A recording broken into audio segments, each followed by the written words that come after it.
Hi there.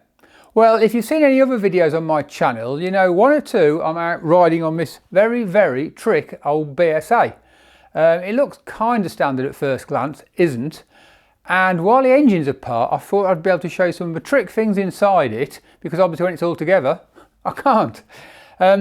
First of all, of course, while we're on this side, is the belt drive, NEB belt drive.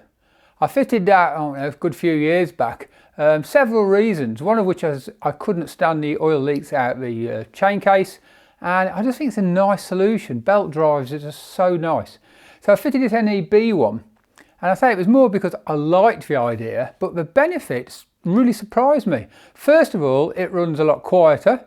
That chain snatch has gone. I didn't realise how bad it was, the sort of snatchiness when you sort of just round about, on and off the throttle. Completely gone. The bike smoother, quieter, transformed it. Brilliant bit of kit. Highly recommended. If you do get one though, what I found was I couldn't pull the clutch in. I haven't got the strongest hands, I've got a bit of arthritis, and I was really struggling to ride. I was a bit disappointed. Changed the cable because that sometimes helps, and in the end these adjusters had a lot of meat at the top the spring goes up against, and I turned them down to make the spring sit much further up, and so I could basically not screw them in as far and make a completely different job. It worked much better. But anyway, that's this side. Let's go and have a look round the other side. So here's the side of my engine with the inner and outer timing covers removed. There's a couple of things to see on here. First of all, there's the SRM conversion on the end of the crank. It's an oil feed that goes on here, a sort of a quill they call it. So it takes the oil straight through the outer casing through there to the big ends rather than go through the main bearing. Wonderful conversion job. What you can also notice, some of you will see the dynamo here. That should normally have a gear on. Mine's a belt drive. Again, that's an SRM. Here's the other gear. Obviously not gone on yet because I haven't got to that part. The cam, although you can't see it from here, is a high lift Spitfire cam. Which really does make a difference, but there's barely any quietening ramps. It just comes around bang bang, and one of the interesting things about that is what it does to your valves, and I'll show you in a minute. I'll talk about the head in a minute, and I'll show you some pictures of my valves when I took them out.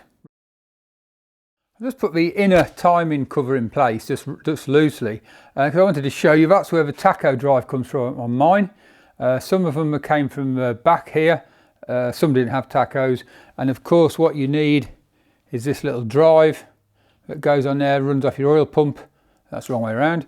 Runs off your oil pump, and that's the tacho drive, which I like very much.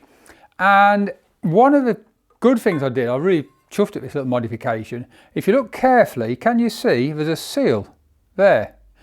Now this bush here is a half scrolled. The scroll goes down to the middle but no further, because oil's running around these gears here and it can get pumped out there where you don't want it in the dynamo drive, and so you should have a cork washer behind the drive pushing against that case there, which stops the oil coming out. Well, what I've done is fitted a lovely little seal. It's an American size. I had to order it from somewhere, can't remember now, but if I find out I'll put it in the comments below. But that lovely little seal, a very small job. It's a small seal, it just fits nicely in the end of the casing. You have to have a machine to fit, and it transformed any oil weeps, and I'll get rid of the cork washer and, less friction and all that kind of thing. Very good. Anyway, let's move on. So here's the cylinder head, and it's a late big valve head right at the end of the A10s, and it's been quite a lot worked on. The inlet valves have got oil seals on to stop sort of the sucking of oil down there, which is a very good idea. But not just that, I had a lot of work done by the cylinder head company. They're called the Cylinder Head Shop Wimbledon. They're not in Wimbledon anymore, but they're well known. They only do cylinder heads, or have only used to, and they worked on this a lot. Now what they have done is some big valves, some port in here. If I put my torch on, maybe you can see the guides are cut back a bit. You've got all opened up around there, the material from the side of the guides. All of the ports are opened up big time. which is quite nice. And you can see the inlet tract is massive. Carburetor just fits on there, got a big carb on it. And that really does let the gas in and out extremely well. I mentioned the Spitfire cam, and the Spitfire cam is high profile, no opening and quieting ramps at all. It's almost sort of like that at the sides and a peak there. When it comes around, smack, it opens the valve really fast, bang, lets it go fast.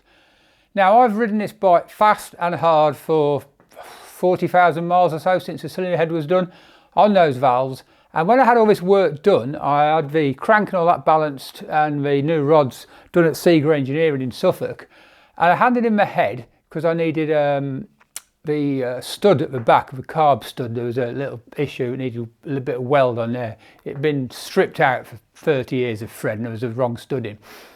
I says, don't worry about the valves, it's all perfect, everything's super duper, and he took the valves out to do a bit of welding. Boy, was it worn out. I'm going to put some pictures up now and you can see, here's the valve service and here's the valve service here. The seats were pretty similar, and the springs, I have never seen springs like this in my life. They were rather bent and worn out and absolutely had it. Good, aren't they? So yeah, the Spitfire cam has its downsides, particularly if you thrash it a lot. Oh well, it's been fun though. So that's basically a show around what you can see at the moment with the engine. Obviously you can't see the crankshaft, but you can't see the rods. The crank's all nitrided, the rods, these Thunder ones are really nice. A few other things, but what I can show you in detail is the front wheel. 1 minute, I'll just move along there. So there's the front hub, and as you can see, that is definitely not BSA. It's a Suzuki GT750J from 1972, 4 leading shoe hub, brakes like you wouldn't believe, sitting in Suzuki forks in BSA A10 yokes. I've already done a video which is on my channel about the conversion, so if you want more information on that, have a little look at my channel and I'll put a link in at the end. That's most of what I'm going to show you for now. It's just supposed to be a brief video. You will have noticed this cover, if you've seen it in my other videos. That's obviously the cover for the clutch, and I did that on my milling machine, and I have been criticised. I've had some quite nasty comments from people when I'm out and about, telling me how could I destroy a piece of machine, a piece of kit like this, and these are really rare, and you know, people like me ought to be cast aside or out of a pit of doom or something or other. Interestingly, I've still got my perfect casing, it's in a cupboard over there. This one I bought as an auto jumble about 25-30 years ago, and this hole here had been chewed out already where the crank nut comes off, common thing, and there was a bit of it was stuck back on with araldite. All the inside was chewed up, it still is chewed up here, it's chewed up here. There's hardly any contact surface left there. It was trash and I bought it for £1.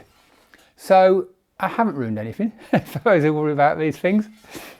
Anyway, that's all I'm going to do now. It was supposed to be just a quick look round. Hope you've enjoyed that. As always, do click like and subscribe if you don't already, and hopefully I will soon have a video of me thrashing this around the countryside now I've got the new rods and the balanced crank. Should be fun.